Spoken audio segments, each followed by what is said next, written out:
The Ancients World.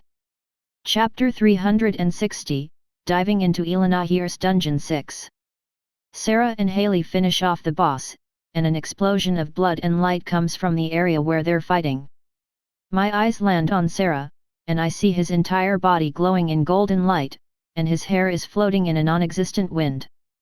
The golden wings coming from his back are pulsing with a light, one I know to be divine. He looks heavenly. He sheaths his sword and looks to Haley, and I do the same. She's also got a red aura around her, from one of her skills likely, and I see the smile both of them share. The boss fight didn't take long with the two of them working together. Sarah looks towards the chest at the other side of the room, and Helda is already almost there. She opens the chest once in front of it and pulls out 4 potions, but we only need 3, so we've overachieved in that regard. The room is being lit by Sarah's light, and as his light fades, the room gets darker. Only the torches on the walls are giving off small bits of light. We've got the potions. Let's get out of this dump. Haley is eager to get out. Sarah and Haley had a bet, and despite the fact that the wager was serious from both sides, Sarah ended up winning. I don't know why you're so excited, you've lost the bet, and that means I get to say the next time you get to clean yourself. The anger and frustration are apparent on Haley's face, and normally I'd find it funny.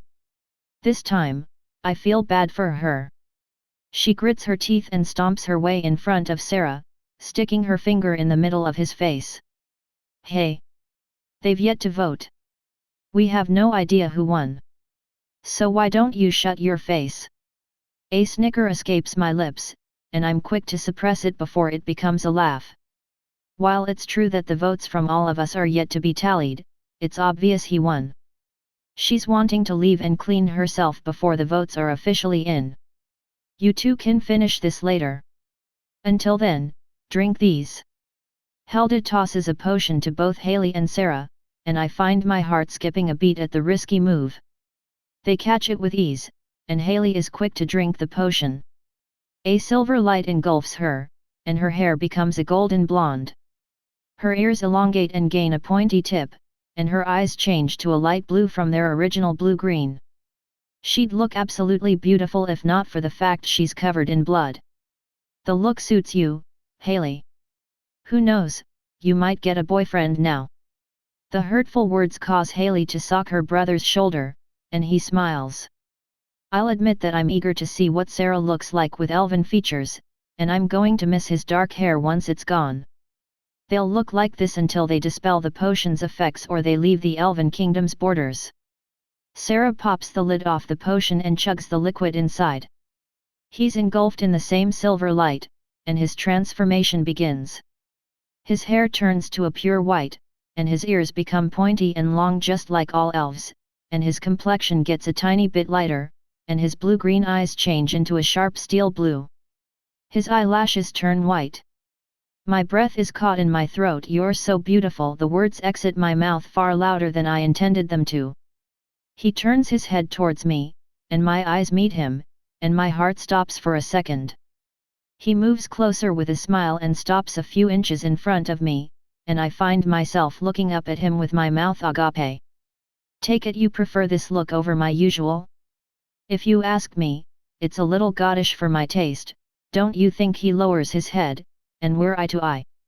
The teasing edge in his voice is obvious, and my flushed red cheeks are blooming in refusal to my thoughts.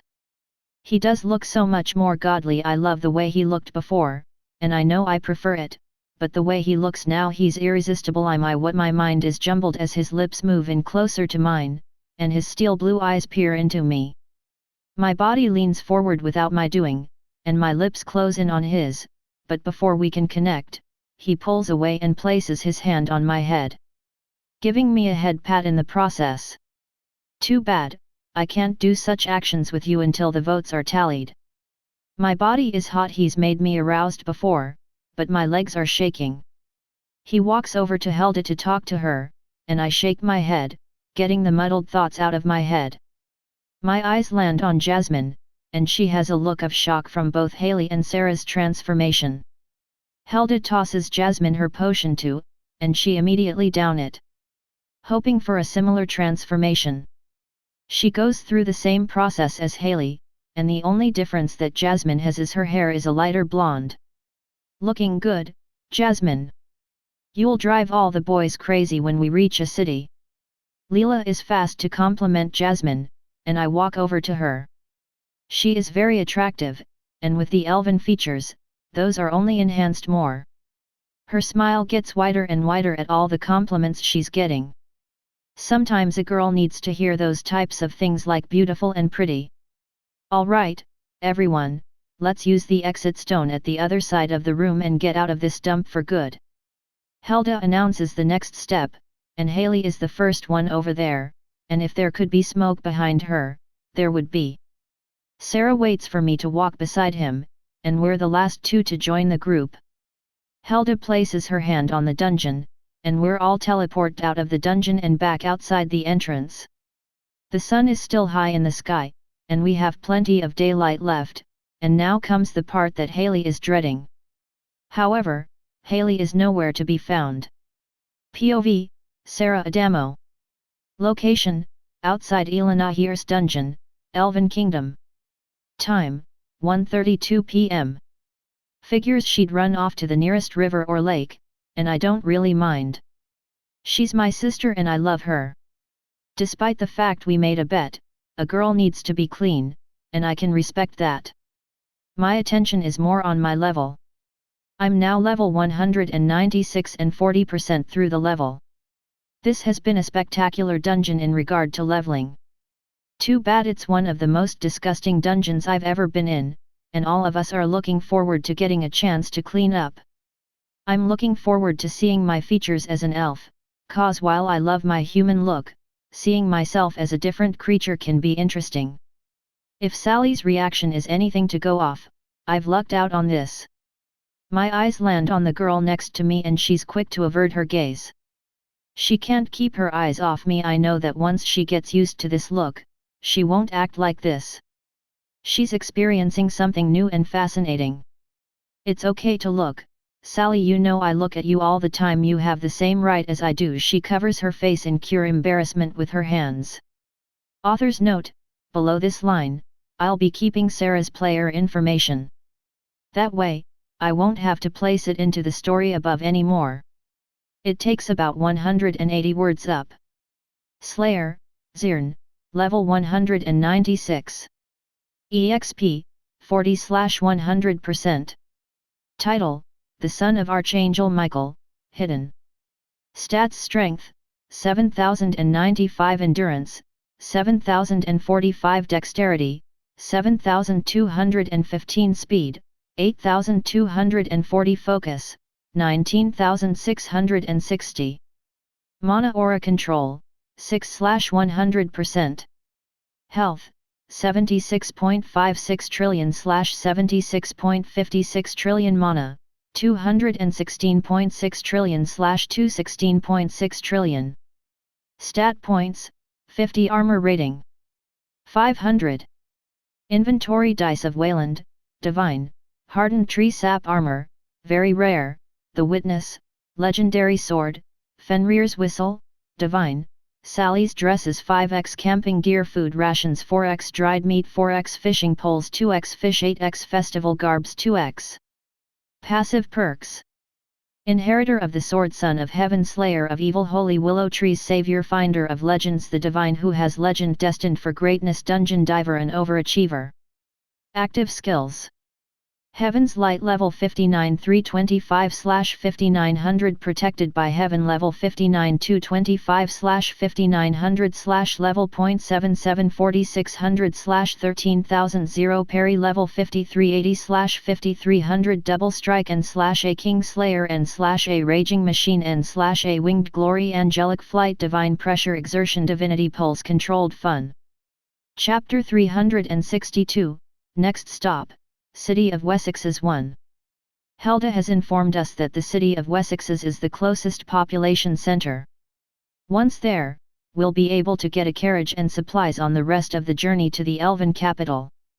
Helda says that by carriage, we can take time to plan and figure things out on a more in-depth level. I'm fine with all this, and I'm glad someone is taking the lead this time around. We've set up camp near a river, and we're all taking turns getting cleaned in private. Haley brought us to it after she rejoined us. My sister didn't like that I insisted that this go in our permanent records as a skipped punishment, but nothing she can do about it. Now, I'm floating in the warm water all on my own as the gentle stream cleans the blood of me. This river is connected to a hot spring, and it's pleasantly relaxing. I even have my wings out, so they also get some water. They're like my extra limbs. Even though they're already clean, I do like to have them out when I have a chance. I take it that you've not spent too much time without me. The voice that belongs to my girlfriend comes from behind me.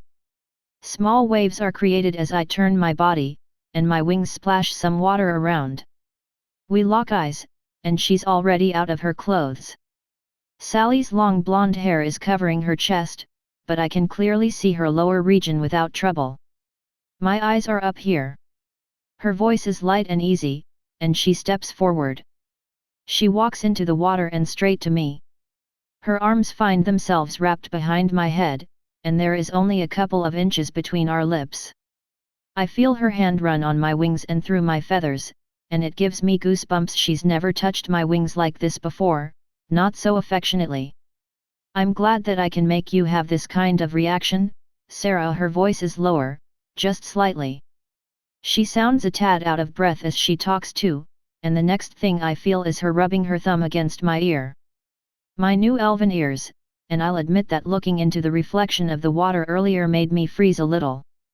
I never knew that I'd look so good as an elf. Are you worried that you couldn't get me to act like this? My voice is breathless too. She presses her body against mine, and we both let out a sharp breath. It's something a girl worries about from time to time. My worst fear at the moment is other girls once we enter Wessixs they won't be able to keep their eyes off you. Some might even get handsy. It doesn't take a genius to understand what she's wanting right now. Confirmation in our relationship, and even though it's random, this is common in any relationship that's still young, and ours is technically still young. No matter how well a young couple gets along together, they'll need moments like this. How do you want me to prove that only my attention is for you? My words are thick with heat, one that I can't control. Her face gets flushed, more so than it already is from the hot spring water flowing around us. She closes the distance between our lips, and we connect. My hands run down her body, and I make it a point to miss all her private bits. We pull apart, and I can see a mixture of frustration and eagerness in her features. My wings spread out around us, and I bring them in, wrapping us in a private bubble, and steam rises out the opening at the top. We have complete privacy now, and I don't have to worry about any onlookers. I was coming here to enjoy your company and talk. Now that it's come this far, I can't help wanting to go further. Instead, jolts of excitement flow through my body, and my lower area starts acting up. She smiles lightly as my long and thick rod pokes her lower regions. She sinks a hand in the water and grabs it in a soft grip. You're feeling the same way? By how honest this part is, I'm starting to feel really hot. Sarah, do you think now is a good time for this? The heat has considerably risen in the small and intimate cocoon I've made with my wings. POV, Haley Adamo. Location, campsite near the river, Elven Kingdom. Time, 5:04 p.m. Sally left the camp towards Sarah upstream, where we've all taken turns getting clean from all the blood. It's not hard to assume why she's going, and knowing those two, they're having fun right about now. That hot water running down the stream from the hot springs upriver is amazing, and I'm now completely clean. The only ones left that need cleaning are Leela and Freskra, and they've taken off on their own to a different and private part of the river for some alone time themselves. They're a really great married couple, which makes me a little jealous. Can't help thinking I'll never find a man that'll love me and marry me. It's my fault too. My taste in men is extremely poor. Jasmine relaxes at my side as we sit in front of the campfire, enjoying the silence and warmth that's being provided. Now that we're done with Elenahiers' dungeon, does that mean our next targets are the Orvalo family and the royal family? She's got her mind on the objectives when it should be relaxing. We've just got done clearing a pain in the ass dungeon.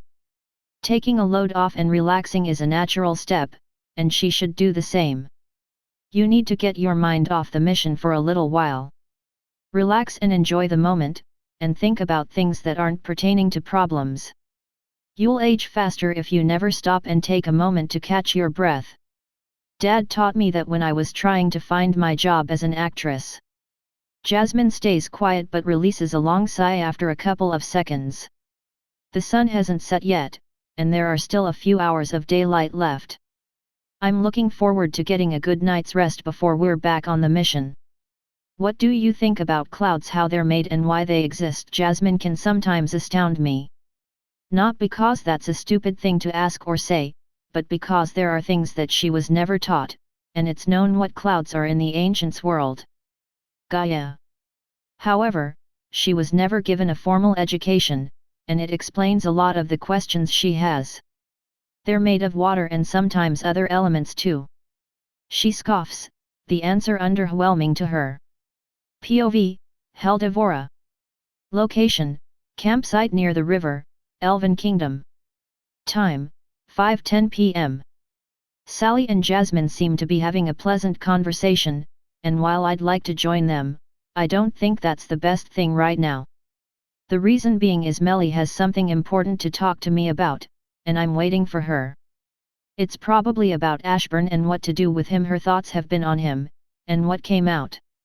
I can tell that about her, and it's not a bad thing.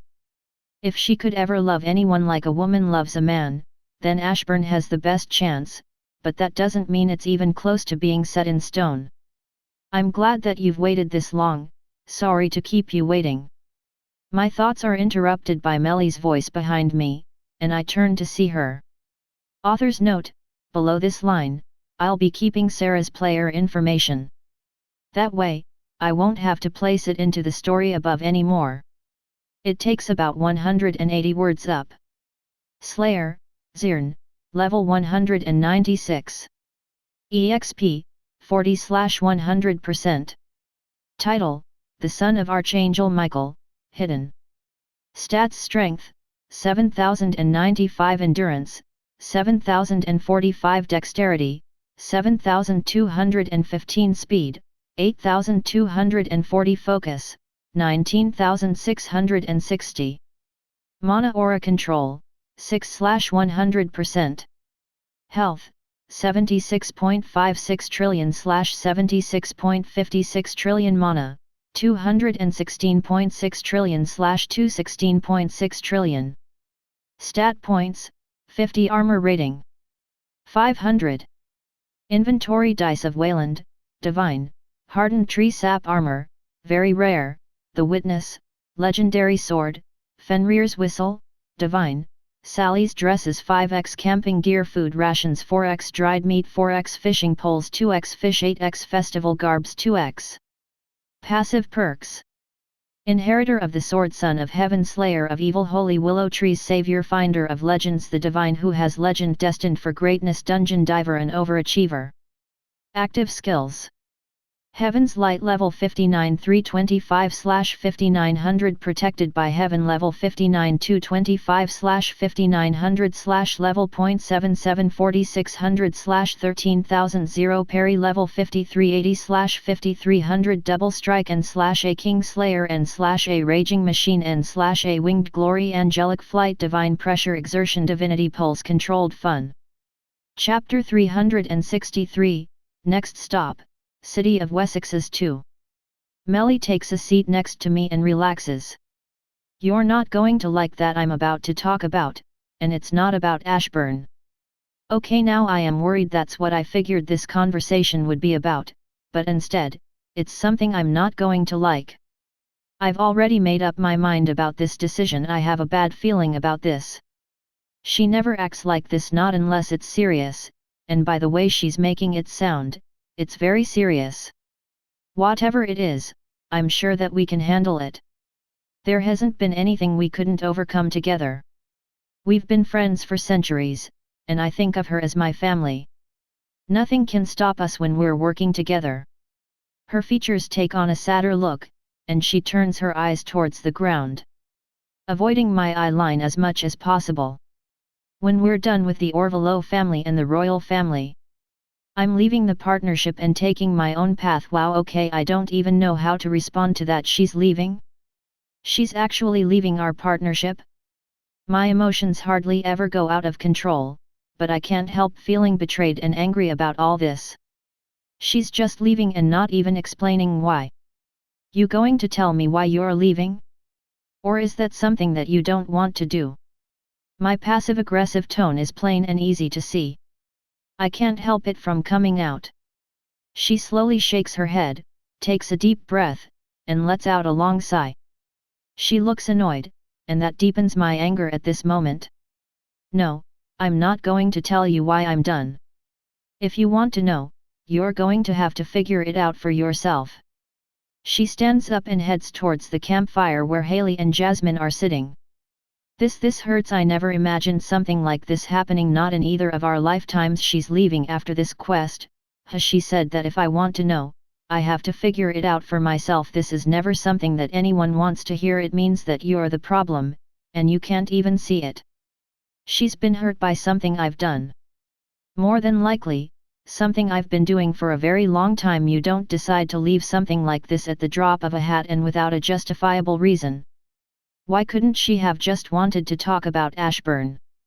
That would have been so much simpler than this. I stare at the ground, not looking at anyone. Lost in thought, trying to figure this out. I'm blind to my own mistakes. I'll admit that my pride and ego get in my way all the time. It's something that we elves suffer from. Melly is different than me. She doesn't suffer from such vanity problems. Whatever I did, I won't be able to talk about pathetic, but that doesn't mean that I'm not going to try. She's my family, and I love her like a sister, and while Leela is a cousin, Melly is my sister. I'm going to have to go through every horrible thing I've done to her. Directly or indirectly. I see you're lost in thought. Ashburn's voice interrupts me, and he smiles as I look up at him. He folds his arms and raises an eyebrow at me. He's never seen me like this before, and I see a light bulb go off for him.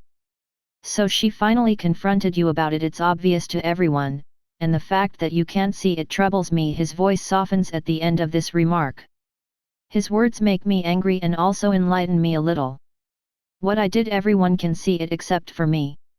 That makes me feel even more terrible about this whole shitstorm. She'd never forgive me if I told you, but I can give you a hint. He gets my full attention, and I'm listening closely. Think about all the times that you made business decisions and Melamora's involvement. That's vague figures that it wouldn't be much help, but it does give me something. He turns and leaves towards the others around the campfire and takes a seat right next to Melly. They're all becoming really good friends, and to think that I treated Haley, Jasmine, Sally, and Sarah as adversaries, another mistake, but that's due to my line of work and the risks that I take with my job. I've got issues, things that I ignore cause I think I can. Speaking of that group, Sarah and Sally have been off on their own for a while, and I've got a pretty good guess about what they're doing right now. I don't blame Sally either. Sarah makes an extremely attractive elf, and while he's handsome without the elven look, it sure does make him pop out. Sally has become someone that I understand a little better than the rest. She wears her heart on her sleeve, and she's a sweet girl, and I admire that about her. Even with all the shit she's been through in her life, she's capable of such kindness. I can say the same for Jasmine too. They're both amazing when it comes to being extraordinary despite the hard lives they've lived. Both are ex-slaves, and no one comes out completely whole after that. I have a lot of respect for Sarah. He's able to see past the things that happened to Sally. See her for who she really is and love her. Most men would never give Sally the time of day due to the life she had. Slaves and ex-slaves are considered by many to be less than desirable since they share many partners. It's a sad reality. Sarah must be someone who has many things going for him to look past that stuff. The sounds Sally makes at the times I've heard them always saying how great his is, and that it's the best she's ever had, and that she's actually feeling pleasure from it. Never heard a girl talk about a man's private bits like that before. He's a total package, it seems. Sally gets him all to herself, and she should be happy for the rest of her life thanks to Sarah's doing the things he does for her. He's more than just a good partner in bed, and I can see that. It makes me jealous cause I want a relationship with a man like that at one point in my life. It'd be nice to feel cherished for who I am and see me for everything. POV, Haley Adamo. Location, campsite near the river, Elven Kingdom. Time, 5:13 p.m. Jasmine and Melimora share a laugh and continue talking about the dungeon and how fun it was to them. I don't have any feelings that have a shred of having fun in that fucking dungeon, but I'm just different than these girls. What do you guys think Sarah and Sally are up to right now? Ashburn's question causes the whole group to look at him. It's obvious that they're doing the same things as Leela and Freskra and spending quality time together. Probably being intimate at the same time. You're not that much of an idiot, are you? The teasing tone in Melimora's voice doesn't go unnoticed, and Ashburn can't help but blush. He's a love-struck man, but it's cute.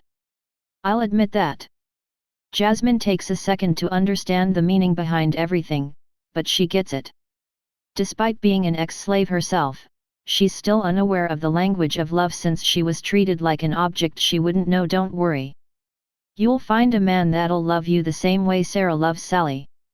My words cause a deep red flush to appear on Jasmine's cheeks. Author's note, below this line, I'll be keeping Sarah's player information. That way, I won't have to place it into the story above anymore. It takes about 180 words up. Slayer, Zirn, level 196. EXP, 40/100%. Title, The Son of Archangel Michael, Hidden. Stats: Strength, 7095 Endurance, 7045 Dexterity, 7215 Speed, 8240 Focus, 19660. Mana Aura Control, 6/100%. Health, 76.56 trillion/76.56 trillion. Mana, 216.6 trillion/216.6 trillion. Stat points, 50. Armor rating, 500. Inventory: Dice of Wayland, Divine, Hardened Tree Sap Armor, Very Rare, The Witness, Legendary Sword, Fenrir's Whistle, Divine, Sally's Dresses 5x Camping Gear Food Rations 4x Dried Meat 4x Fishing Poles 2x Fish 8x Festival Garbs 2x. Passive perks: Inheritor of the Sword, Son of Heaven, Slayer of Evil, Holy Willow Trees, Savior, Finder of Legends, the Divine who has legend, destined for greatness, Dungeon Diver and Overachiever. Active skills: Heaven's Light level 59 325/5900 Protected by Heaven level 59 225/5900 level 77 4600/13000 Zero Parry level 5380/5300 Double Strike and /A King Slayer and /A Raging Machine and /A Winged Glory Angelic Flight Divine Pressure Exertion Divinity Pulse Controlled Fun. Chapter 364, Next Stop, City of Wessixs 3. The sun is getting closer to disappearing behind the mountains, and it's getting colder as it does. The river is still incredibly warm, almost hot, and while I'd love to take another dip, drying off in freezing weather isn't something that I want to try. You got any food? Jasmine's sudden question causes me to chuckle and embarrass her slightly. Before I can give her an answer, the sounds of soft footsteps approaching the campfire behind us takes our attention away. We both turn and see Sarah and Sally walking towards us, hand in hand and having satisfied looks on their faces.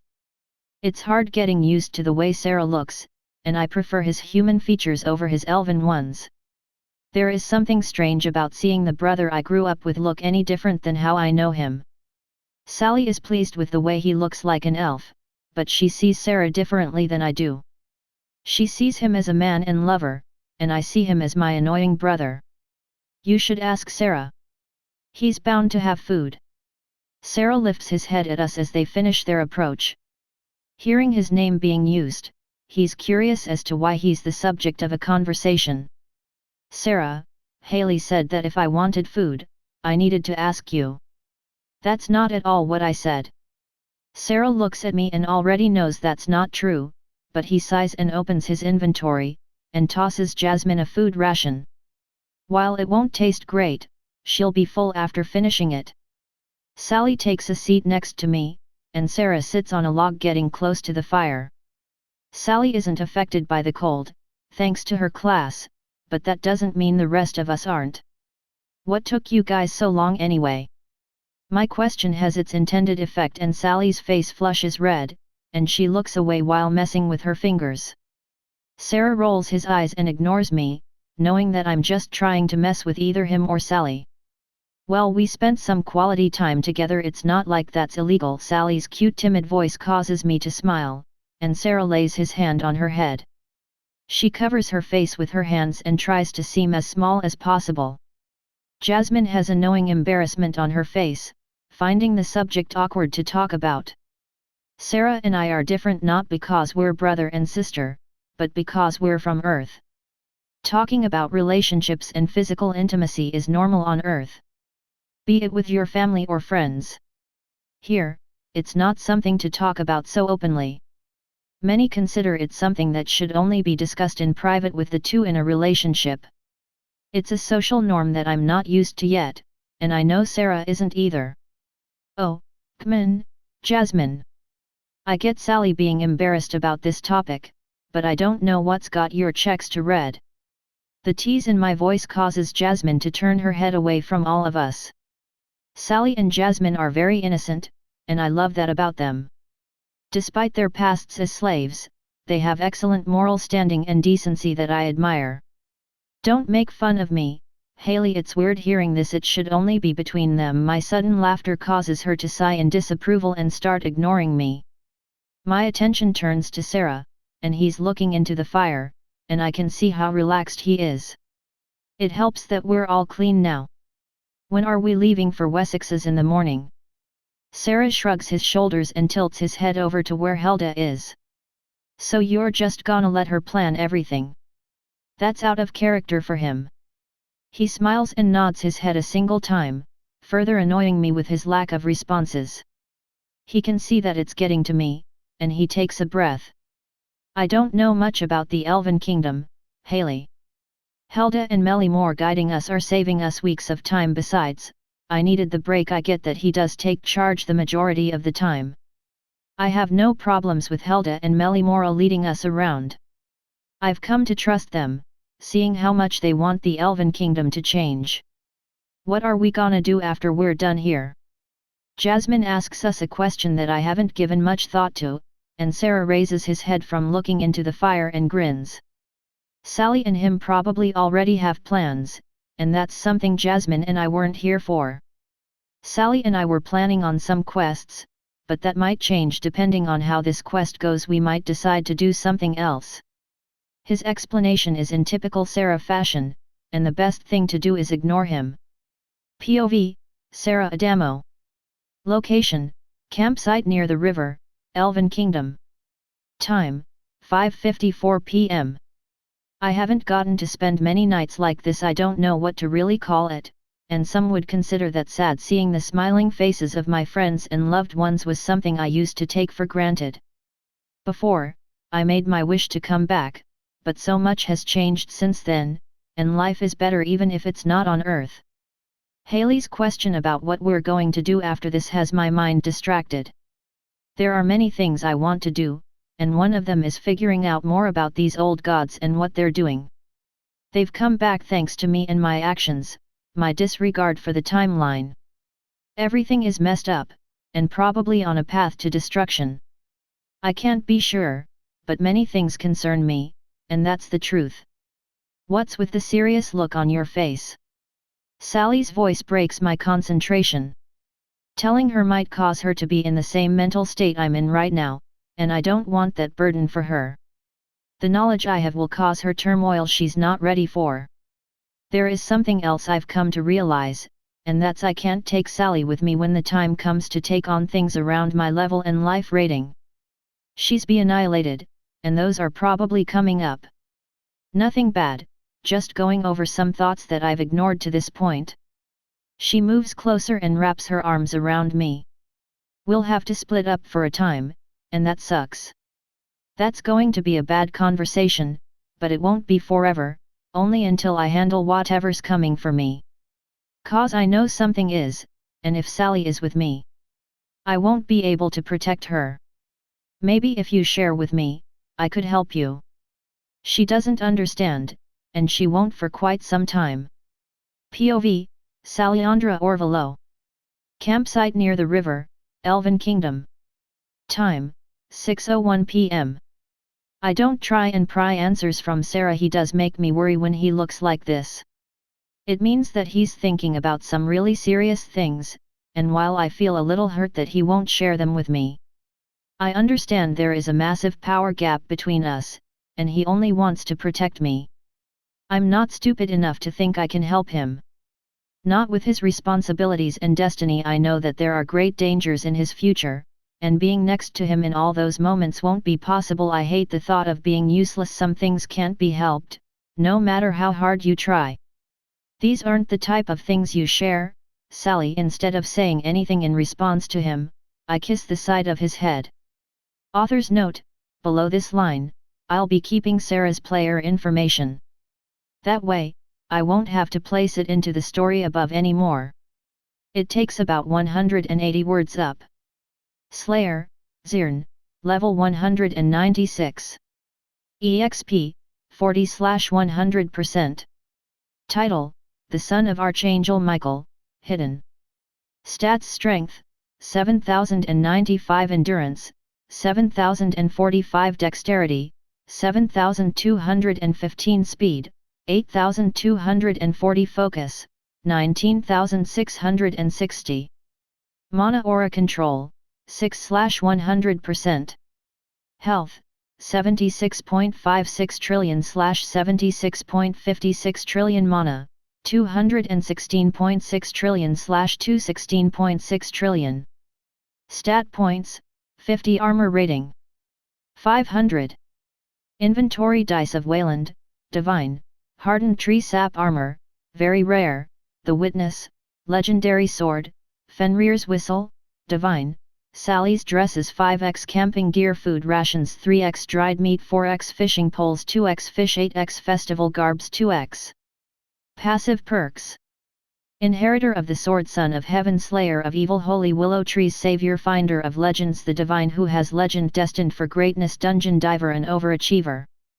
Active skills: Heaven's Light, level 59 325/5900, Protected by Heaven, level 59 225/5900 level .77 4600/13000, Parry, level 5380/5300, Double Strike /A King Slayer /A Raging Machine /A Winged Glory, Angelic Flight, Divine Pressure, Exertion, Divinity Pulse, Controlled Fun. Chapter 365, City of Wessixs, a moderate merchant city.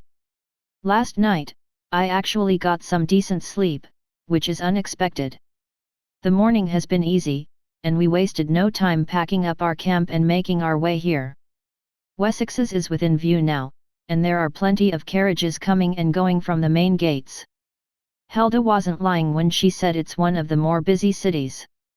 She claimed that merchants do lots of business here thanks to the lax tax laws and sales tax. Thanks to that, it's one of the wealthiest cities in the Elven Kingdom. We're coming here for information and items that we'll need for facing the royal family and the Orvalo family. Not anyone can just get into the capital of the Elven Kingdom. You need clearance, papers, false identities, everything that makes it seem like you're supposed to be there. They take their security seriously, more so than I've ever seen.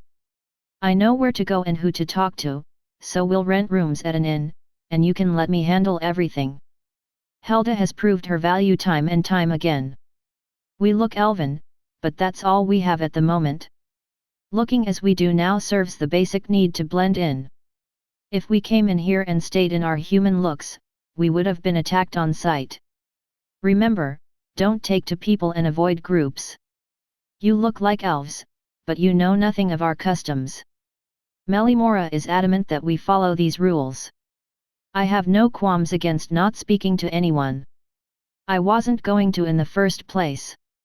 I doubt anyone in our group was going to spend time talking to strangers. What about food? Are we allowed to get food? Jasmine is quick about asking for the protocol regarding food. I'll want to know this too. She's not the only one that wants a good meal. Helda sighs in slight annoyance and pinches the bridge between her nose. Don't worry. We'll make sure that you are fed. Don't leave your rooms. If people find out you're players, it'll raise many flags. It'll make what we've done so far meaningless. She doesn't have to tell me twice. Staying in bed while Helda and Melimora do all the heavy lifting sounds great. Leela, Freskra, and Ashburn are not bound by the same rules Sally, Jasmine, Haley, and I are bound by. They know how all this works, and they won't be confined to any rooms. Once we've secured everything that's needed, we'll head for the capital. I don't know how long they'll take to get everything. Hopefully, it's not more than a couple of days. POV, Haley Adamo. Location, stay at an inn in Wessixs, Elven Kingdom. Time, 10:49 am. Jasmine and I are sharing a room, and I'm glad that the walls are soundproof with magic. Sally and Sarah will likely spend some time doing intimate things, and I don't want to listen to any of that, and neither does Jasmine. Do you want first dibs on the bath? All the rooms come with their own private bathroom. I plan on taking a long soak myself. The heated river was wonderful, but I want soap, shampoo, and conditioner to clean every part of my body. That's what our bathroom has. You can have it all to yourself, for now, Jasmine. I'll take one after you. Usually, I wouldn't hesitate to take the offer, but Jasmine seems to need it more than I do. Mom and Dad would be proud. On the subject of Mom and Dad, I can't help wondering what they're doing. They're probably having some awesome adventure, enjoying their new lease on life. I would do the same if I were in their shoes. They've sacrificed so much for us over the years, and now it's their turn to have fun, albeit with Marcus in tow. Marcus is my youngest brother and someone that I hoped would turn into a success in the family. Instead, he's been dragged into this world with us, and he's all alone in terms of people his age and mentality from Earth. All his friends are dead, at least most of them. So many innocent children have been lost, parents have been destroyed emotionally. The thought of my parents having to go through all that makes me queasy. Especially Mom, she'd have a psychotic breakdown and give up on life if we all died and she lived. To many, the worst part is that they can't kill themselves to be with their kids. Some parents only live for their children, and without them, they'd rather be dead. Suicide is never the answer, but sometimes, everyone goes to that dark places. The really unfortunate ones don't have people to lean on. I don't know where this train of thought came from, but it isn't something that I really do. The water is magically enhanced. Jasmine's excited voice pulls me from my thoughts as I hear the water to the bathtub running. POV, Violet Adamo. Location, remote safe house, Elven Kingdom. Time, 11:14 am. This remote house has been somewhere our children stayed. I can smell their scents, and I know that they were here. That, and the item we're using to track them, shows that they were here at one point. A mother always knows what her husband and kids smell like. It's something that we never shake and never forget. Chris stands next to me as we watch Marcus head into the kitchen to investigate any snacks since he's hungry. We're right on their tails, and they apparently went to a dungeon according to the magic item that piques my interest as I turn to him to read the information myself alongside him. There is little information on the place. Only a location and a name, Elenahiers dungeon. That's a weird name for an elf, but who am I to judge? I was named after my grandmother's favorite color. We should also take the dungeon on. His words confuse me. They obviously took it on for a specific reason, and they got something they needed. We probably need it too. He makes a great point. They wouldn't stop off at a random dungeon in the middle of nowhere for no reason at all. No one would do something like that, which means we should also head there to find out what they were after. Marcus. Finish up in there. We're leaving. Chris knows there is no time to waste. We need to make up for the time we lost. POV, Chris Adamo. Location, campsite near the river, Elven Kingdom. Time, 11:29 am. We're right on getting closer as the days go by, but all these distractions and detours is causing all the ground we made to be lost. Marcus is ahead of us, using his magic to do rather reckless things, but he can't be harmed by his own flames. Violet has tried on many occasions to stop him, but he's in that part of his development. The one where he's forming his own ideas and thoughts, disobeying and discovering things for himself. Sarah was the easiest to raise, but he gave Violet some heart attacks when he was younger. He didn't disobey us, but he had a far worse habit. He loved going off on his own for adventures away from Violet's eyesight. I can't tell you how many times he's disappeared, been gone for hours while the police search for him, only to come back home with a huge smile on his face from having fun all day. Violet tried to be mad, but he didn't know that disappearing on us was worse than disobeying. Violet shed many tears in those days, harder times, in my opinion. Author's note, below this line, I'll be keeping Sarah's player information. That way, I won't have to place it into the story above anymore. It takes about 180 words up. Slayer, Zirn, level 196. EXP, 40/100%. Title, The Son of Archangel Michael, Hidden. Stats: Strength, 7095, Endurance, 7045, Dexterity, 7215, Speed, 8240, Focus, 19660. Mana Aura Control, 6/100%. Health, 76.56 trillion/76.56 trillion. Mana, 216.6 trillion/216.6 trillion. Stat points, 50. Armor rating, 500. Inventory: Dice of Wayland, Divine, Hardened Tree Sap Armor, Very Rare, The Witness, Legendary Sword, Fenrir's Whistle, Divine, Sally's Dresses, 5x Camping Gear, Food Rations, 3x Dried Meat, 4x Fishing Poles, 2x Fish, 8x Festival Garbs, 2x. Passive perks: Inheritor of the Sword, Son of Heaven, Slayer of Evil, Holy Willow Trees, Savior, Finder of Legends, the Divine who has legend, destined for greatness, Dungeon Diver and Overachiever. Active skills: Heaven's Light, level 59 325/5900, Protected by Heaven, level 59 225/5900 level .77 4600/13000, Parry, level 5380/5300, Double Strike N/A King Slayer N/A Raging Machine N/A Winged Glory, Angelic Flight, Divine Pressure, Exertion, Divinity Pulse, Controlled Fun. Chapter 366, Stops and Pursuits. The dungeon that Sarah and Haley took on is important to whatever they're doing in the 11 Kingdom, and if they needed it, that's a good sign we need it too. From how long the Elven security pursued us, it's safe to assume that outsiders aren't welcome. It could have also been the massive hole that Marcus blew in the border wall. Either way, getting whatever was in that dungeon is imperative to find our kids. According to the magic item, they're staying in a city by the name of Wessixs. That's all the information we're getting from the item. Don't worry, we're a strong team, and we can accomplish anything if we set our minds to it. Chris is right about that. We haven't met a dungeon or quest that we couldn't beat. It's not because our classes are super powerful either. It's because we move as one. Marcus is the main damage dealer, and Chris and I take care of defending and keeping monsters away from Marcus. The number of times I've had a mini heart attack from monster after my baby boy. Thinking about it right now makes me livid and rabid. Yeah, I'm confident in our teamwork, but there isn't much I can really do, and it's driving me crazy. Marcus handles so much of the workload in the damage department it makes me feel useless. I don't know if this is how gamers are supposed to feel, but I can't know for sure. I've never been a gamer.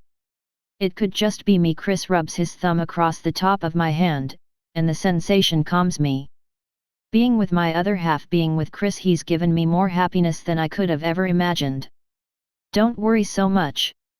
Taking your mind out of this place you're in mentally will take your stress away. That's obvious, but hearing it from another person has a greater effect.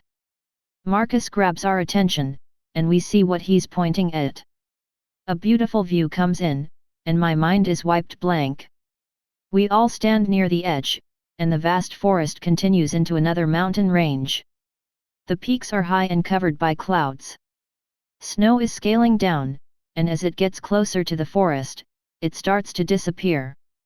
I move closer to Chris, and I lean my head on his shoulder.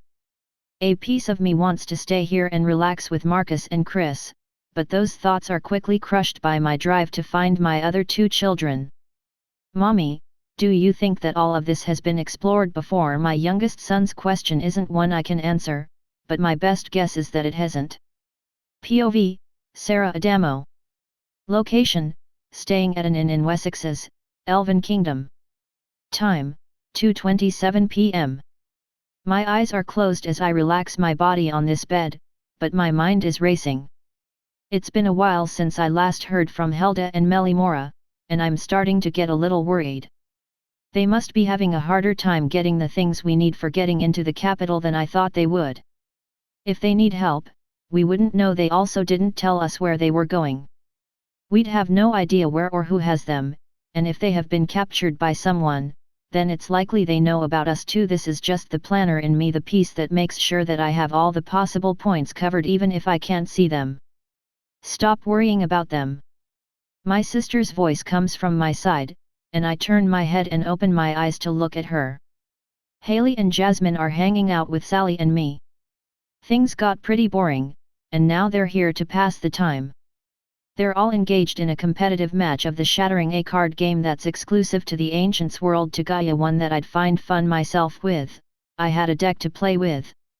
On the other hand, making Haley mad isn't something I want to do right now. She always gets a certain way when we play together, and it does bring out the competitive side of me. As much as I don't want to admit it. It's been longer than I expected them to be. If they're not back by nightfall, then we'll have to go out looking for them. The cover of the night will help us. While we look like elves, we still don't know the customs and how to act. She sighs and turns her attention back to Sally, who she's playing right now. Jasmine is watching the game between them with intensity. She's looking forward to playing the winner, despite having lost every game she's played in. She's improving, though, and it's making Haley frustrated. They're big girls. They can take care of themselves. It's not about that. I know they can take care of themselves, and they're strong, but that doesn't mean that trouble doesn't come knocking. No matter how strong you are, no matter how prepared you are, things can still go to shit faster than you can say fuck this. They're our allies, Haley. If they need our help, I'm going to help them. It's an uncharacteristic thing for me to say. There is a difference, though. Most of the time, I won't go out of my way to help someone when it comes to allies and friends. I'll move mountains to help them, and I consider Helda and Melimora both allies and friends depending on how their moods are for that day. So, go out and look for them. I'm taking a break for a change. Can't blame her for wanting that.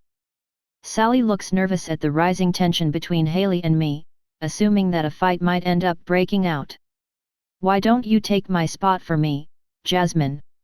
Sarah and I will check around town for Helda and Melimora. She's quick to try to defuse the situation, but as she's standing, Haley points at her and motions for her to sit down. She looks at me for guidance, and I nod my head for her to do so. She sits back down and picks her cards back up. Sally, if Sarah wants to check for Helda and Melimora, he's doing it by himself. He needs to learn there are times that we need to wait. That's the pot calling the kettle black. I'd offer her the same advice in a similar situation. Waiting until nightfall is my only option, and once it comes, I'm looking for them if they're not back yet. I might even get Leela and Freskra to help me. They'll know more about Wessixs than me. Although, if you play me and beat me, I'll help you look for them. I turn on my side, away from Haley, as her offer reaches me. I can feel her upset glare on my back. POV, Heldivora. Location, Wessixs, Elven Kingdom. Time, 2:48 p.m. This is harder than I thought it'd be. Most of my contacts in Wessixs have either left the city entirely or have driven their prices high enough to make a noble pop an eyeball in anger. Where do you suppose we look now?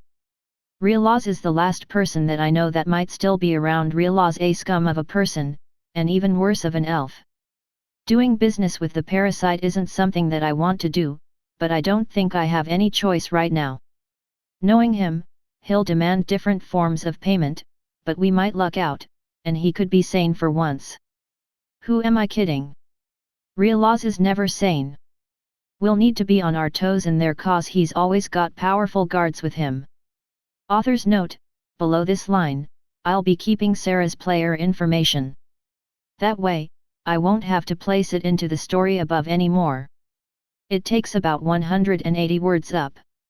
Slayer, Zirn, level 196. EXP, 40/100%. Title, The Son of Archangel Michael, Hidden. Stats: Strength, 7095, Endurance, 7045, Dexterity, 7215, Speed, 8240, Focus, 19660. Mana Aura Control, 6/100%. Health, 76.56 trillion/76.56 trillion. Mana, 216.6 trillion/216.6 trillion. Stat points, 50. Armor rating, 500. Inventory: Dice of Wayland, Divine, Hardened Tree Sap Armor, Very Rare, The Witness, Legendary Sword, Fenrir's Whistle, Divine, Sally's Dresses, 5x Camping Gear, Food Rations, 3x Dried Meat, 4x Fishing Poles, 2x Fish, 8x Festival Garbs, 2x. Passive perks: Inheritor of the Sword, Son of Heaven, Slayer of Evil, Holy Willow Trees, Savior, Finder of Legends, the Divine who has legend, destined for greatness, Dungeon Diver, and Overachiever. Active skills: Heaven's Light, level 59 325/5900, Protected by Heaven, level 59 225/5900 level 0.77 4600/13000, Parry, level 5380/5300, Double Strike N/A King Slayer N/A Raging Machine N/A Winged Glory, Angelic Flight, Divine Pressure, Exertion, Divinity Pulse, Controlled Fun. Chapter 367, Bad and Even Worse. Helda and Melimora have been gone for hours now, and the cover of the night has descended upon the rest of Wessixs. My hood is adorned, and I'm ready to go out searching for them. Everyone else is staying behind in case they come back, and I'm looking forward to seeing the city at night. Wessixs is a pretty city, and night poses less risk of an incident. Keeping out of trouble is my main objective. My height isn't an issue either. Male elves are naturally tall, and I'm the average height among elves. I'll come back before midnight, and if they're not back here by then, we'll all need to start searching. My final words reach everyone as I exit the room, not giving them any room to reject my order. I'm quick to leave the inn, and I'm already walking down one of the roads. I can't do any in-depth searching. I don't know this place at all. All I can do is keep my eyes and ears open for them. Helda and Melimora are powerful and don't need my help. But they shouldn't have been gone this long, and it's making me worry. More often than not, something bad happens after someone says they'll be back at a specific time and they're not back yet. What do you know about the players? I'm stopped in my tracks by a conversation that's happening ahead of me. I get over my stupor and slowly follow behind, keeping within hearing distance. Never have I heard an NPC refer to a new person as a player. Not since the launch and the merging of our worlds. Not much, but the Elven royal family says that they're different than the rest of us. They go by another name called new people, but players is how they refer to each other. This is unexpected. I knew it'd be different here, but not like this. The 11 Kingdom and Society are doing something that I haven't seen. Adapting to the players and trying to learn more about them at a deeper level. The rest of Gaia only sees players as people to exploit and ignore. Our immortality makes us valuable soldiers, and I can see why that'd be of interest to the Elven Kingdom. They want to use us too. They're still unaware of my presence, and it's allowing me to continue listening to their conversation. You hear about the mobilization against the orc species. Apparently, we're invading their territory and exterminating them forever. The royal family is mobilizing millions for this. Wow, there is a lot going on here that I didn't know about. The elves have a burning hatred for orcs, and I can understand that. They're cruel and vile creatures, lacking mercy and any redeeming qualities. The Eternal Light is preparing to hire the strongest of the Adventurers Guild to help us too. The thought of outsiders helping us is making the nobility nervous. The Eternal Light, it's the elven version of the Church of Light. One of the elves leans forward in a comical manner and releases a long sigh, and shrugs his shoulders. I still can't believe that the royal family demanded that Slayer Zirn marries into the family. The son of Archangel Michael isn't some object. It's absolutely absurd in my opinion. This I already knew of. Worldwide announcements are to thank for that. It's been quite some time since I last heard a worldwide announcement, and I hardly realized they were gone. Goes to show how little I cared for them. I hear what you mean. It's hard to see any logic in the royal family's decisions these days.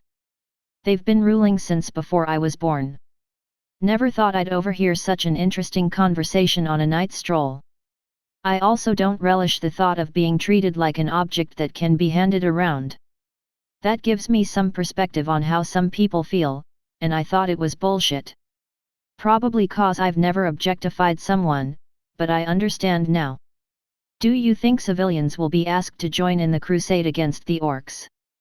That's something that I'd also like to know. His friend shrugs his shoulders and places his hands in his pockets. Not from anything that I've heard, but who knows, the royal family might do something last minute to pull all healthy males into the war. Elven society is very strict on who's let into its military. Only men are allowed, and it's been like this for thousands of years here. At least from what I understand about the general lore surrounding the elven people. I swear, if I'm demanded to join, I'm leaving our lands for good. Any place is better than here at this point. I'm tired of being treated less than what I'm worth by the nobility and purebloods. From the sound of that, he's not happy about the things going on here. I'm willing to bet there are millions more elven people that have the same opinion as him, and the royal family is too arrogant or out of place to even comprehend what's happening in their country. I heard that the human Church of Light is pushing into monster territory soon. Saintess Lucy has been killing monsters by the thousands. I've met Saintess Lucy, and that doesn't surprise me. She's arrogant in her power, but that's because she's rarely ever met someone that's stronger than herself. Our first and only interaction left her on her knees and borderline unconscious from my divine pressure exertion. The war is supposed to end soon at this rate. The monster horde is close to breaking. Never underestimate the monsters. POV, Heldivora. Location, meeting with Realaws, Wessixs, Elven Kingdom. Time, 7:55 p.m. Warning, disturbing content ahead, read at your own caution. Realaws hasn't changed at all in the last 100 years. We're looking up at him. He's sitting on a mock throne, covered in naked elven women. It's sickening seeing such a scene. His hand slides between one of the woman's legs, and he inserts his fingers as he stares down at us. She releases mindless moans of pleasure. Brainwashed from this treatment for so long. It's taking all my will not to kill him here and now, and I don't get this way for no reason. It sucks that we need his skills in forgery and creating false identities, his connections now. What do I owe the pleasure of your visit, Helda? Come to finally give yourself to me. His face twists into a sick smile that's full of everything vile in this world. Melimora and I are on our guards, and I'm ready to fight at a moment's notice. We need false identities, nobility papers, everything that you can think of to get into the elven capital. My answer is concise and to the point. His face turns to its usual neutral look, seeing that I'm not reacting the way he wants me to.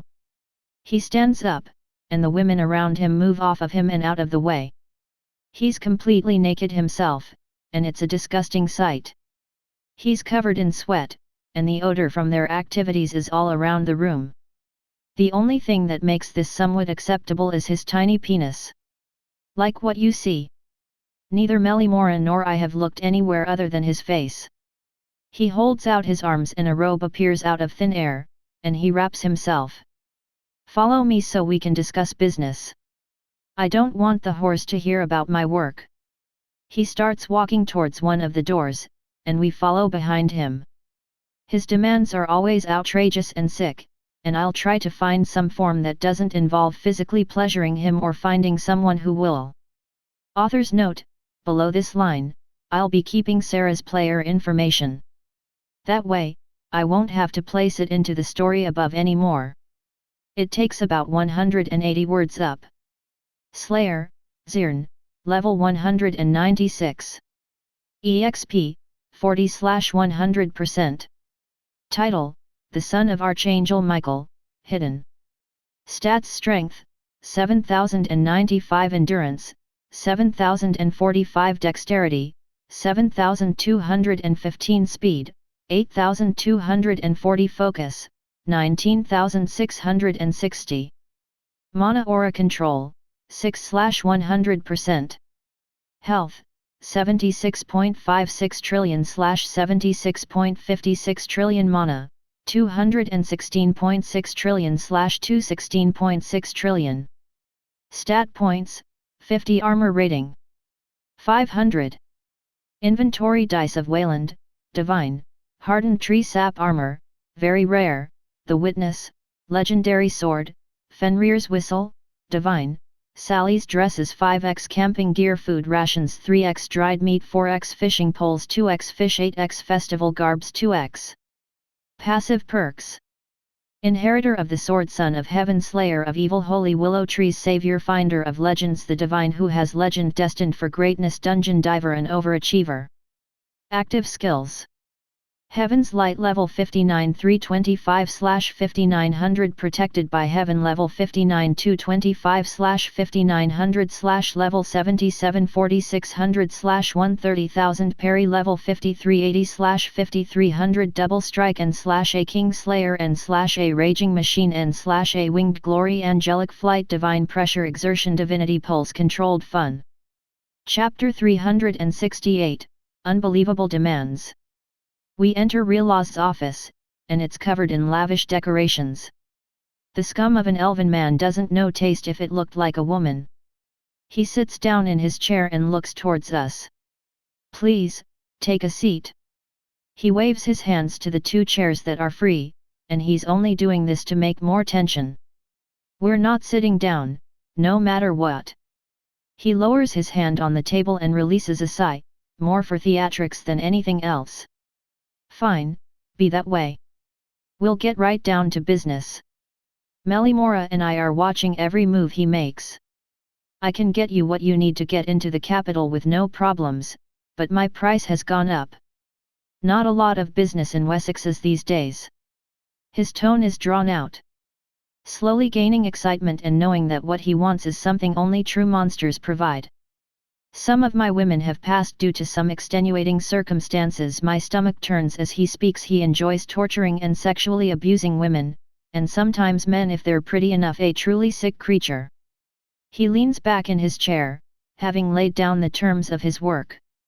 Melimora and I are silent. Both of us want to reject him. There are other people we can go to in different cities. It's better than Reelaw's. However, I'm in a different mood today. His voice has a perverted edge to it. If one of you pleases me now, I'll provide my services.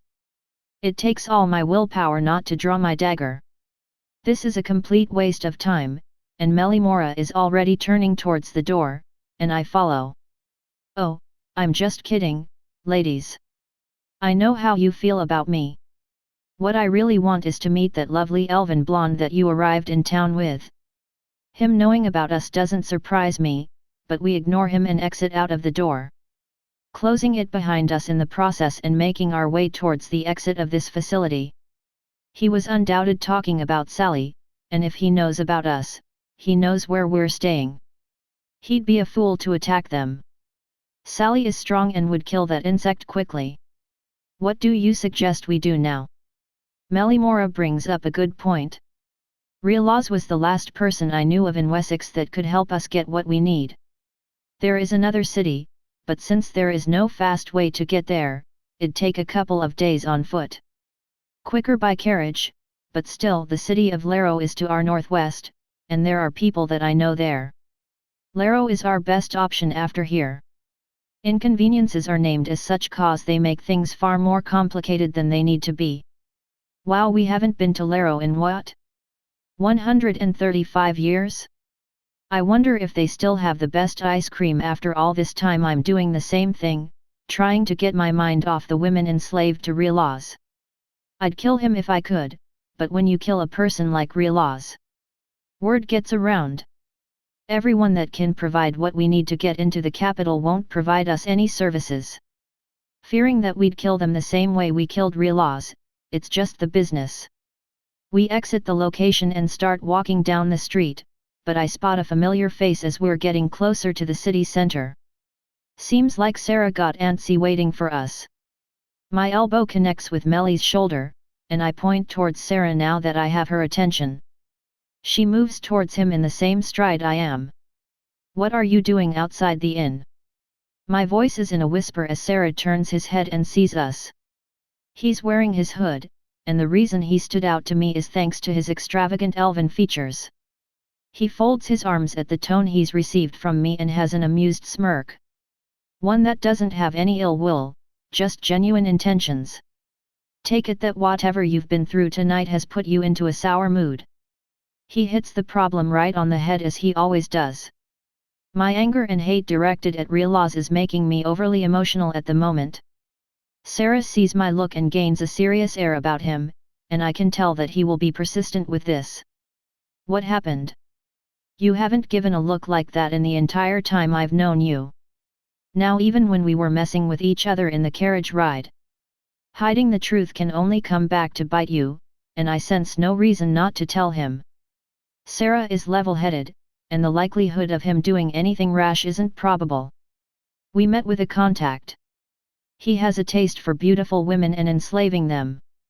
He only accepts payment in his demand for fresh women. A flash of a scowl appears on Sarah's face, but he closes his eyes and takes a single deep breath. Acting the way someone should in very tense and complicated situations, he opens his eyes, and his shoulders straighten up. I know you wouldn't make any deals with someone like that, meaning we're having to adjust our plan, right? A single nod from me confirms his deductions, and he turns around and starts heading back towards the direction the inn is located. As much as I want to kill this Riolaz individual, that isn't tactically or strategically sound. A death with that much importance to the criminal world in the Elven Kingdom can lead to trouble, and that's something we don't need. Don't say anything to Sally or Jasmine. They might act rashly. My words are cruel in a sense. I don't like keeping things from Sally or anyone I care about. On the one hand, Sally and Jasmine are ex-slaves, and they'll do something that could jeopardize our quest here. You can't save everyone. It's a sad sentiment Helda shows a side that I don't get to see often. She offers sympathy and agrees with my choice, and Melimora agrees along with her. We make it back to the inn, and we head upstairs. They split off into their own rooms, and I head to mine. They're heading to rooms that are empty and quiet. On the other hand, mine is filled with a bunch of girls. I prefer the silence right about now. I open the door, and I'm hit with the fruity scent of shampoos and soaps.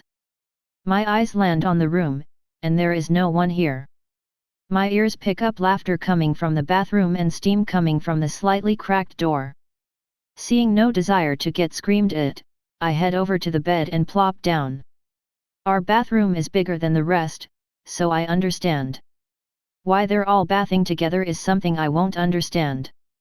The disgusting habits in the world, they make my stomach turn. I feel like absolute shit not helping poor women trapped in that hell with Riolaz. When you know something, you can't unknow it.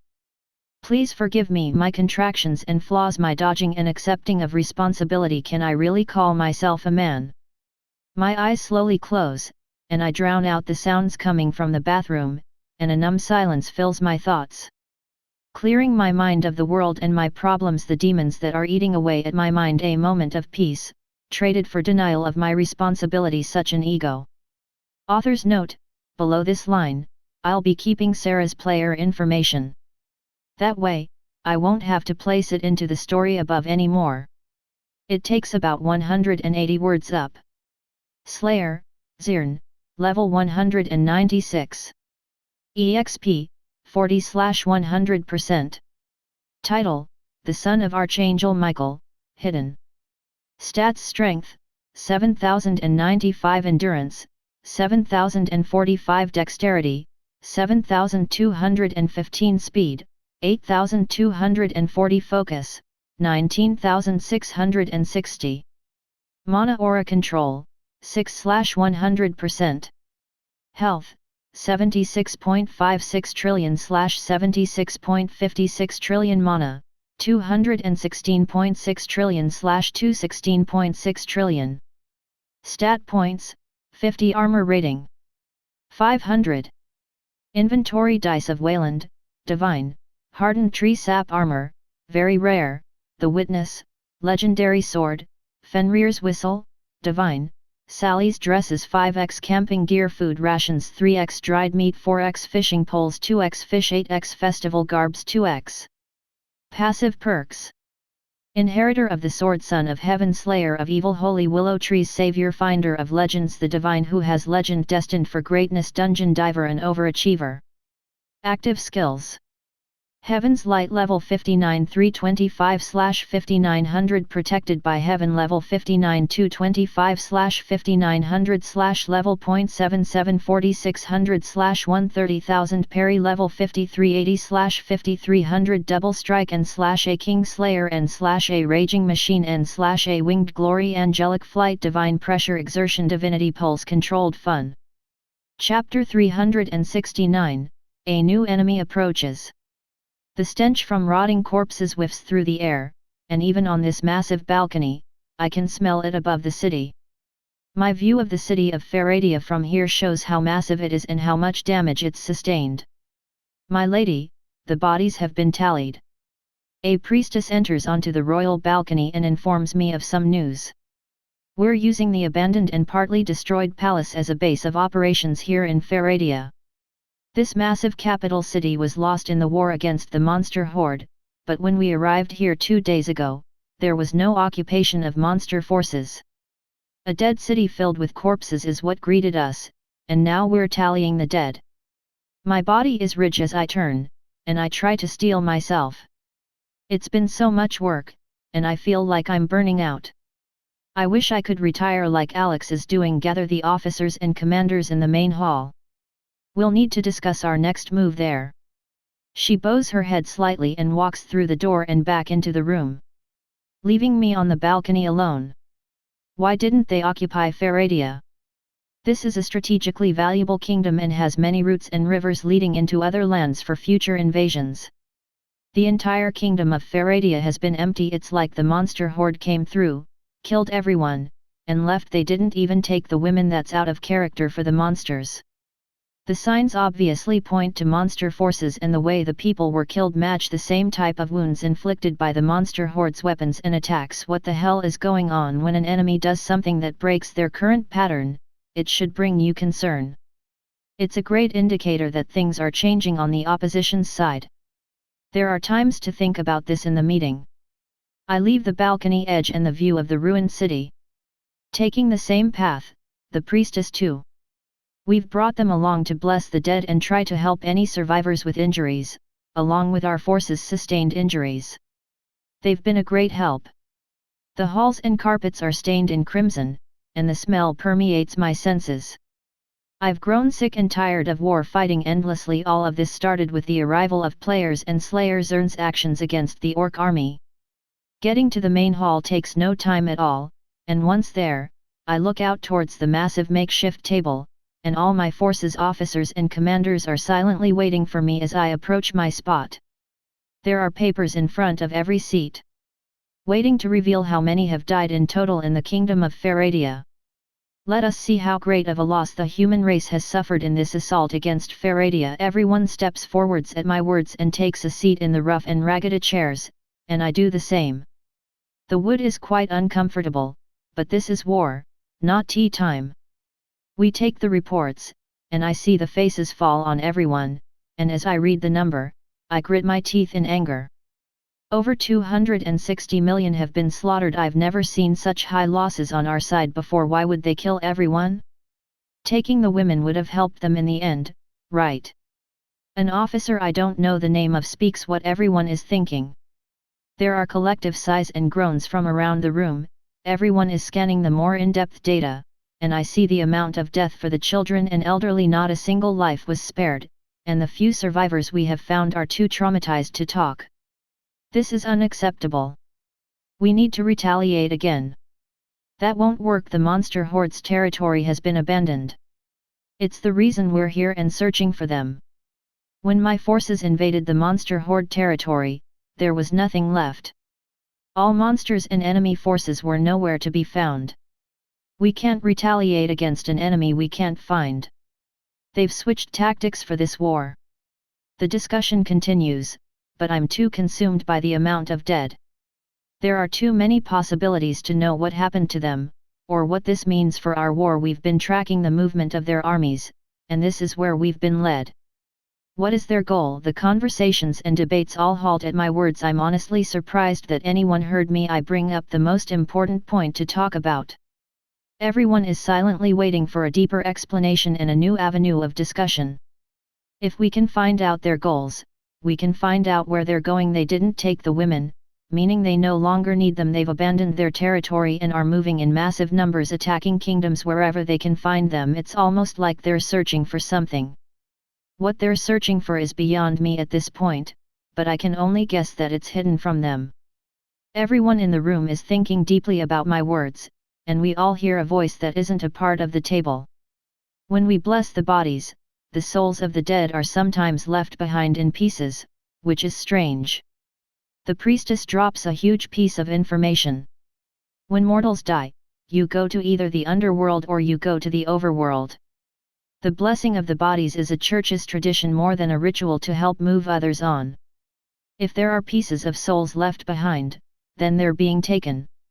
When a mortal dies, their soul arrives at either destination in one piece. Only someone capturing and locking souls would leave this behind. Realization falls on everyone, and I jolt up from my seat and slam the table with my fist, breaking the long and rickety monstrosity. They're collecting souls. They plan to resurrect a powerful entity from the underworld. They need sacrifices to do that, and the easiest ones to get are mortal souls. You can trap them and take them anywhere. Sally snuggles up against my body, and we both smell good for a change. After all three of them were done in the bathroom, I took a turn and soaked my body in magically enhanced water. I haven't been this clean since the time I visited Amelia in Zenith. You smell wonderful. Her head is buried in my neck, and she's warming me up for a change. Having a girl tell me that I smell good, it gives me a funny feeling in my stomach. Perhaps it's because Sally is the one saying such a sweet thing. You don't smell half bad yourself. Be ashamed to ruin it by getting sweaty. She chuckles at the mention of laborious physical activities.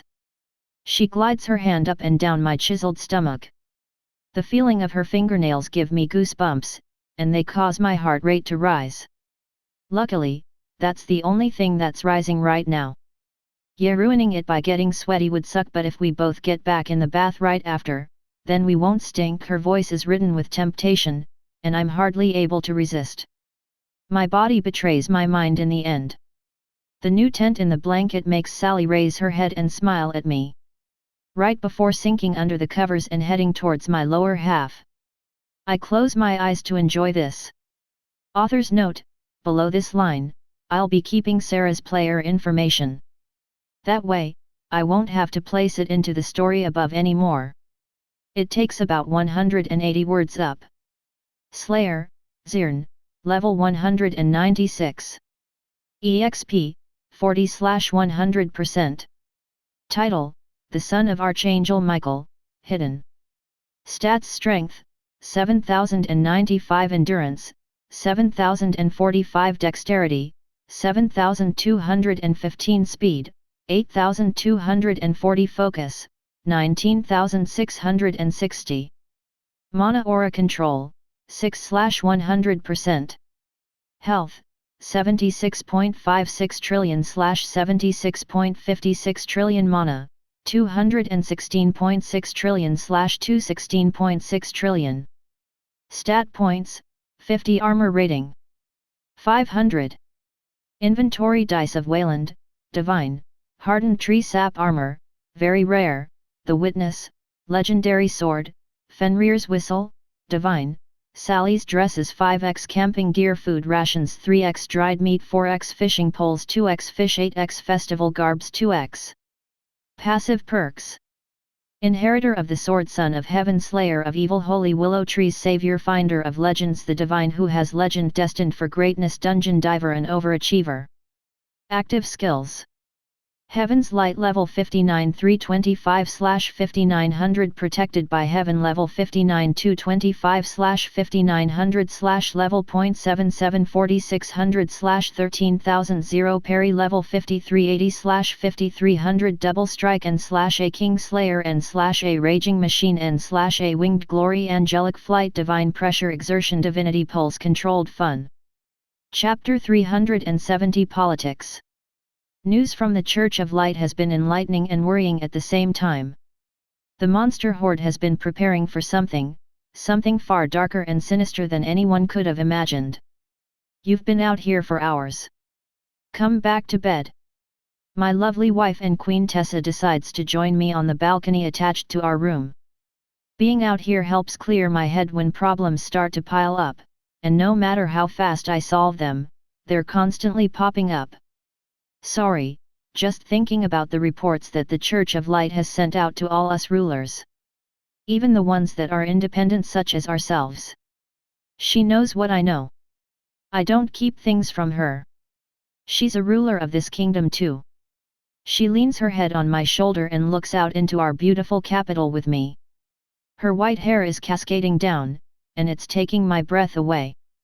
The light from the moon is shining down on Zenith and us, and it's causing her hair to sparkle. Well, come and get some sleep. You need rest too. She smiles at me, and my worries wash away for a brief moment. Her hand finds mine, and she pulls me from my spot and takes me back to our bedroom. As we lay down in bed, my mind drifts to Amelia and how she's handling all the work she now has. The land we've captured in our war with Belvia has started development, and Amelia has more help than she'd need. Millions are wanting to work for and with her. Being the mother of Slayers Irn draws a lot of potential allies, and the same can be said about enemies. Would you like me to kiss you to get you to relax? She knows me too well. She places her hand on my cheek and turns my lips towards hers. She kisses me, and my eyes close, distracting me from my thoughts once again. She's right about taking some time off. She pulls away from the kiss, and my eyes slowly open. She lays her head on my chest, and I find a sense of calm peace coming into me. Thanks for being you, you're the best. My words are something that I don't say often, but I say them when they need to be said. She deserves to hear them. I'm dreading all the meetings I have starting at noon, but that's part of being a leader and ruler. Who else would make sure this place doesn't fall apart? Without me, you would have died of stress and overwork ages ago. She's not wrong. She makes it easier. Now, go to sleep. You need it. My eyes close at her command, and I find myself asleep fast. The room is loud with bickering and arguments. All of them are based around the subject today, and that's the development of the kingdom and our role in this upcoming threat that the Church of Light has discovered. As the report states, the Church of Light doesn't know who or what's being summoned yet. A noble that I don't know screams over everyone. This causes an outbreak of retaliation in response. My eyes drift towards Jackson and Tessa, and the disappointed look in his eyes tells me he's getting sick of this fast. You cretin. We no longer hold any obligations to the Church of Light. Their problems aren't ours anymore. A nameless noble speaks above the majority of voices, and they all respond in different ways. I'm getting sick of this, and I'm finding fewer reasons to be here.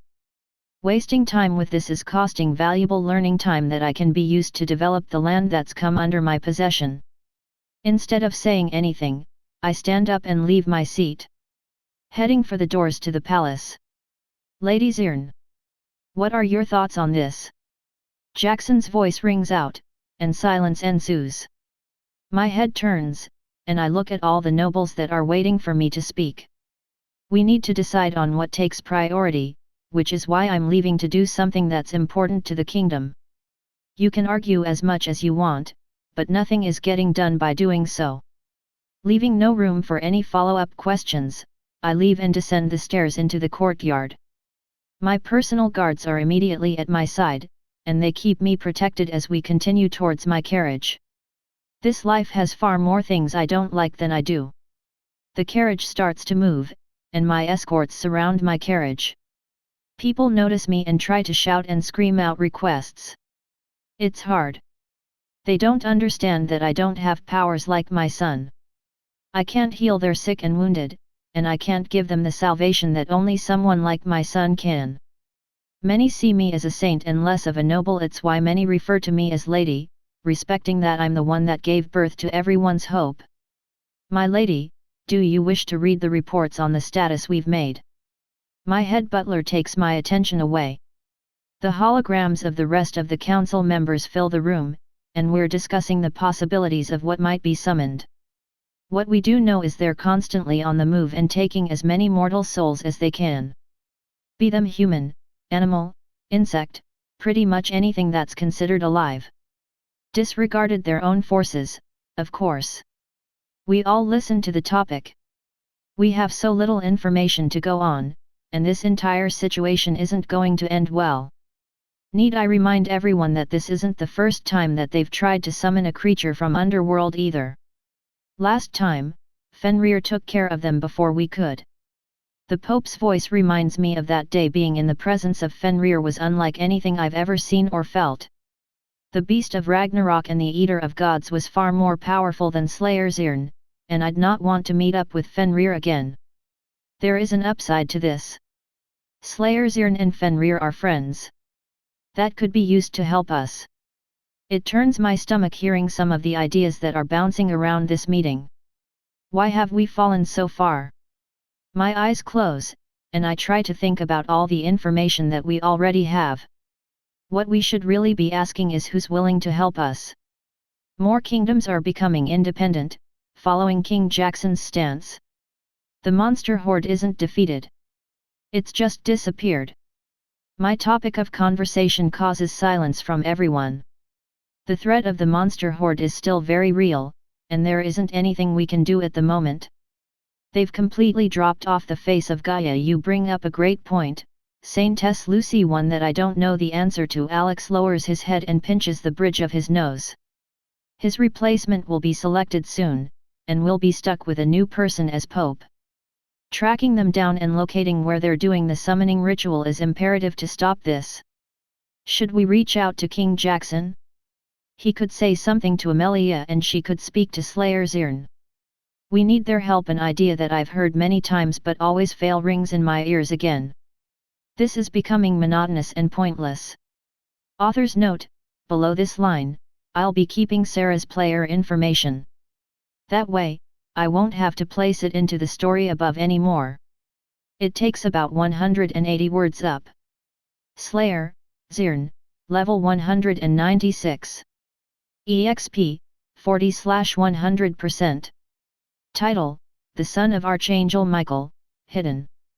Stats: Strength, 7095, Endurance, 7045, Dexterity, 7215, Speed, 8240, Focus, 19660. Mana Aura Control, 6/100%. Health, 76.56 trillion/76.56 trillion. Mana, 216.6 trillion/216.6 trillion. Stat points: 50. Armor rating, 500. Inventory dice of Wayland, divine, hardened tree sap armor, very rare, the witness, legendary sword, Fenrir's whistle, divine, Sally's dresses 5x camping gear food rations 3x dried meat 4x fishing poles 2x fish 8x festival garbs 2x. Passive perks. Inheritor of the sword, son of heaven, slayer of evil, holy willow trees, savior, finder of legends, the divine who has legend, destined for greatness, dungeon diver and overachiever. Active skills. Heaven's Light level 59 325/5900 protected by Heaven level 59 225/5900 level 77 4600/13000 0 parry level 5380/5300 double strike and /a King Slayer and /a Raging Machine and /a Winged Glory angelic flight divine pressure exertion divinity pulse controlled fun.